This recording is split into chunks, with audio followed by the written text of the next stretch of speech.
Hello and welcome to this activity within the Science in the City. I'm Christian Colombo and I'll be presenting work done with my colleagues Mark Vella and Roberta Bela. We'll be focusing on what it means to have secure communication in the quantum era. Security is an ongoing challenge. Whatever you do, irrespective of how much you spend, you can still continue improving on how secure you make your either physical space or even digital space. If you think about a bank, they do invest heavily on the physical structure, but imagine if you can take over the army, somehow you should be able to get to the money. So it's a cost benefit analysis depending on the risks, depending on how much you want to spend, depending, of course, on what you are protecting. And then it's balancing out the risk with how much you want to spend. So this is also true in the digital area where we have very sensitive information which we would like to protect. And again, it's a game of cat and mouse where we all the time improve the security, but of course, the hackers who want to access our data are always also upping their game. So we can never be 100% sure that what we have is secure. So we continue all the time improving.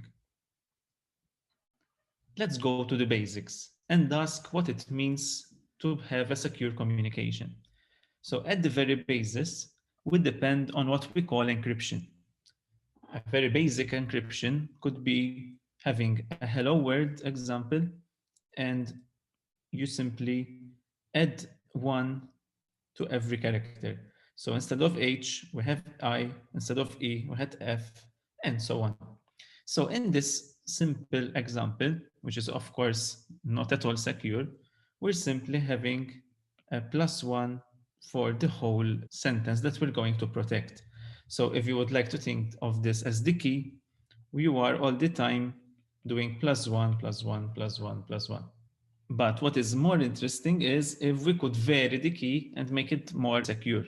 So you could have, instead of simply a sequence of ones, we can have 1, 3, 5, 9, and so on, where we are continually varying the key. Of course, this is also not strong enough, but we also have more advanced algorithms which keeps our information safe. But irrespective of how good our algorithms are, it's crucial to keep the key safe. Once you lose the key, you have lost everything. So in this project, we are working hard to make sure that the keys are protected. And we are basing our approach on two principles. One is to have an isolated area. So if you think of a castle, the castle is this isolated area at the top of the city. So the city might have walls, but the castle, the most sensitive part of the city, would have another set of walls and it will be isolated from the rest of the city. So isolation is key here. Then we also have to make sure that entry and exit from this castle, from the sensitive area, is highly restricted and the access to it is highly monitored.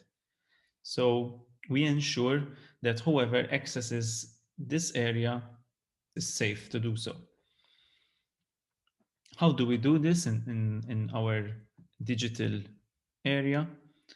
Instead of simply using the keys in our devices, which like the city might be somewhat compromised, we have special hardware, which is in the form of this USB key here, such that all the execution with respect to the keys happens on this piece of hardware. So the keys will never need to leave this trusted execution environment. How do we monitor what is going in and out of this key? We have specialized software monitors, which are all the time checking how the USB key is being used, so that anything which is seemingly going wrong can be detected immediately. So even if there are some suspicious patterns of usage of this USB key, can be immediately detected. This work is still ongoing with our partners from Slovakia, Spain, and the US. This project is supported by NATO grant G5448, and you can find more information on our website over here. Thank you very much and hope you found this presentation useful.